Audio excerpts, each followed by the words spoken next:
Grand Cru, Premier Cru, Wine Folly Cru, what's up? Let's dive into crus with a Grand Cru, shall we? It's not what you think.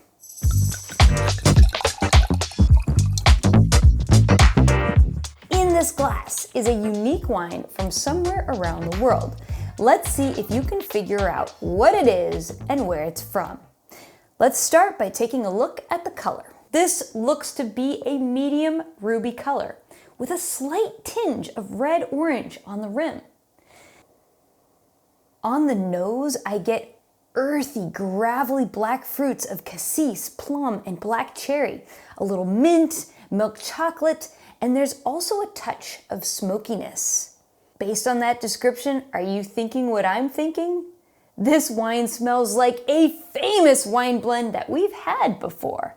But let's verify. Okay, it's moderately full-bodied with moderately high acid and it's got tannins, but they're super velvety. I get a little bit of the mintiness on the palate too and a touch of dried tobacco on the finish.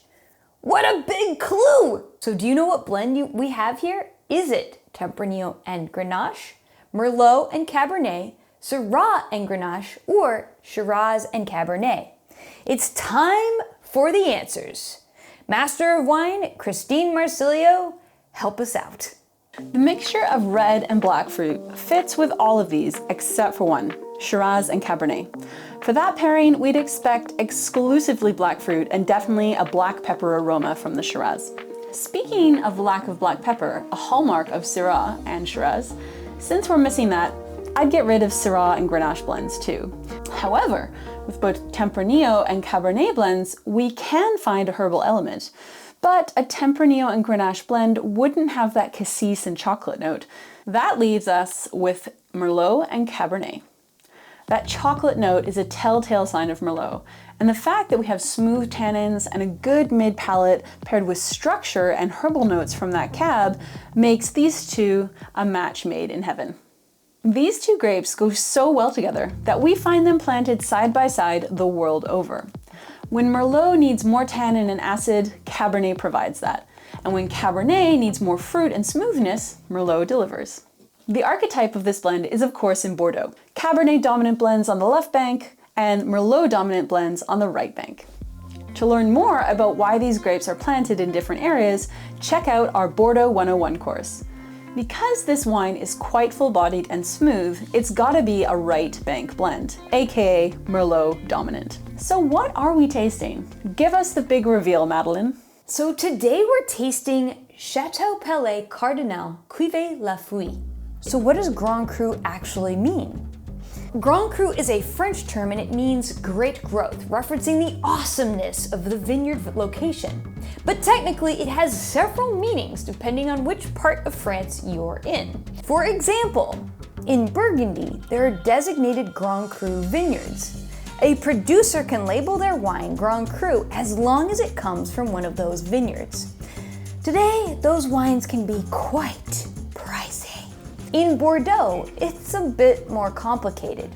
See, back in 1855, individual wineries were classified and ranked in terms of quality. This was on the left bank. The classifications had 5 quality tiers and a total of 88 wineries, both dry and sweet wine producers. But this wine right here, it's from the right bank. How is it a Grand Cru? On the right bank, there's actually a region called Saint-Émilion, and within that appellation, there's an appellation called Saint-Émilion Grand Cru. And that's what this wine is right here. And in order to be called Saint-Émilion Grand Cru, the grapes and the vineyards must meet or exceed the more rigorous quality expectations to get this Grand Cru on the label. And that's just the start of how complicated things get in Saint-Émilion. Every 10 years, this appellation judges their wineries and ranks them too. You've got your Saint-Émilion Grand Cru Classé A, your Saint-Émilion Grand Cru Classé B, and then you've got your regular old Saint-Émilion Grand Cru.